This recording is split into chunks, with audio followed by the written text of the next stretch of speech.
Bungie is making a big change to Destiny 2's pinnacle PvP mode, Trials of Osiris. The Destiny 2 team official tweets out saying this, starting with the Edge of Fate, Trials of Osiris will no longer be power enabled. So there it is. If you don't know, all other Crucible modes inside Destiny 2 have also had their power enabled removed, right? You used to be able to grind power and have a significant advantage over people. This is a thing that's been going on in Trials since the beginning of Trials. Was going on for a long time in Iron Banner. They removed that, I think, several years ago now. And a lot of people enjoyed that. It's a much more chill system. You know, you don't have to infuse all your levels up.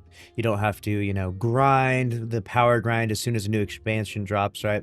Right now with the Edge of Fate, we're getting our power levels reset back down to 0, or I guess 10 technically. And so everyone's going to be at level 10.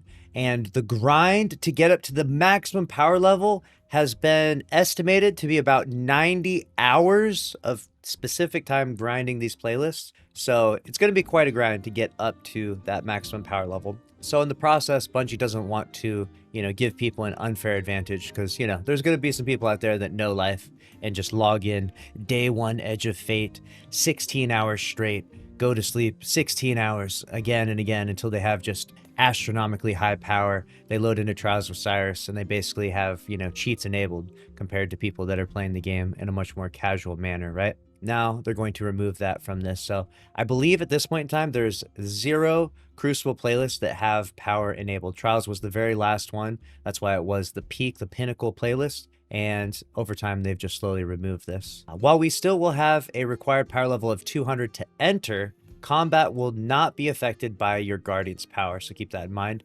A lot of people were speculating with stuff like this that, you know, this kind of opens the doors for more cheaters to get into Trials of Osiris, because right now cheaters can go in there and they're paywalled due to they have to have the expansion, right? So that kind of stops and slows the cheaters down a little bit.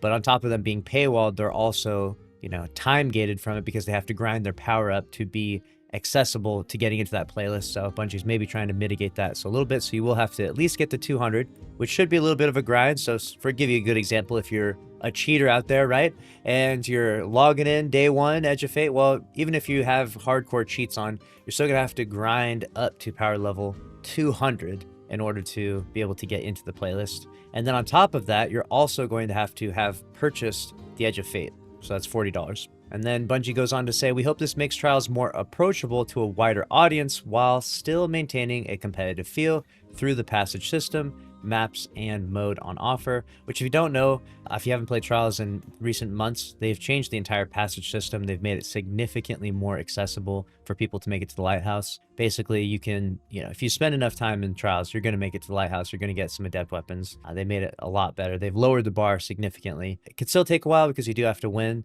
but you're not punished as much for losing as you were in the past. As a final note, Trials Access requires ownership of the most recent Destiny 2 expansion. So starting on July 15th, players will be required to own the Edge of Fate in order to play Trials of Osiris. And it's been this way for a very long time. They've always made people own that. And again, this is not to make people pay money to play PvP in Destiny 2. This is just to paywall the cheaters out. And so a lot of people maybe say, oh, well, the game, you know, people criticize Destiny 2 for not particularly being, you know, full free to play, right? It's more free to try, which is a fair criticism to some things, but specifically in Trials, you don't want this to be free to play, okay? If you think the cheating situation in Destiny 2 is bad right now, imagine what it would be like if it was full free to play and you didn't have to purchase it. There would be more cheaters than actual real people at that point in time. So it'd be crazy. So it's a good thing that there's a paywall there. Happy they're keeping that in place. The level 200 will be important to, you know, basically keep the cheaters, like make them have to spend more time leveling. They're still going to be there, obviously, because there's deranged cheaters that make a lot of money through this black market, you know, paid carries. So they'll still be there, but there'll be fewer of them. It'll be easier to keep them out once they do get banned. Along with this, we got some of the community response here. We got Fallout saying W. Grenadier Jake, who's obviously he's like the GOAT of Trials. He says, damn, I always enjoyed the first weekends where I was way higher power than everyone. Good memories.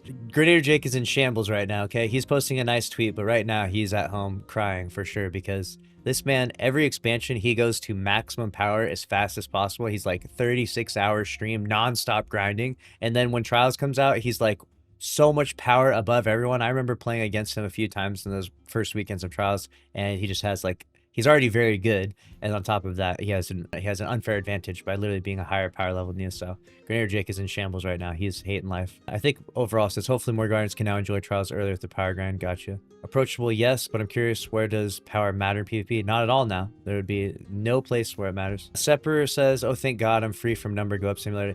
Yeah, especially with the new power grind. It's meant to be a very serious power grind inside the Edge of Fate. It's not meant to be a casual experience getting up to max power. So I think this is the right change overall. I don't hate this change in general, and I think most people kind of want a more casual, more chill experience when playing Crucible inside Destiny 2. I don't think that Destiny 2 is slowly pushing its way towards like an esport direction at all. If anything, it is literally veering as far away from that as possible, trying to make its end game PvP, its pinnacle PvP modes, trials, comp, Iron Banner, all very, very casual friendly, and further reiterating that as each year goes on, making it even more casual, right?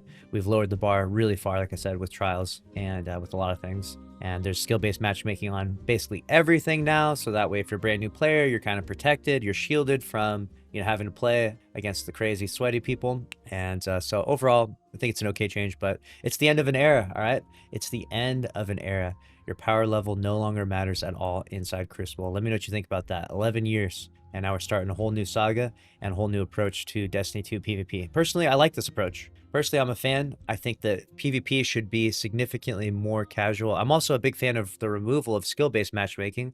I think that that ruins the fun as well, but you know, I know it's a little more controversial opinion. A lot of people enjoy their skill-based matchmaking. They enjoy matching people similar skill to them, but I think it just makes every match pretty average, pretty sweaty, and a little bit more stressful than it needs to be. I wish that skill-based matchmaking got removed as well, but it is what it is, you know? We'll see what the new era of Destiny 2 Trials looks like with these changes set in place. And that's a wrap on this one. See you in the next one.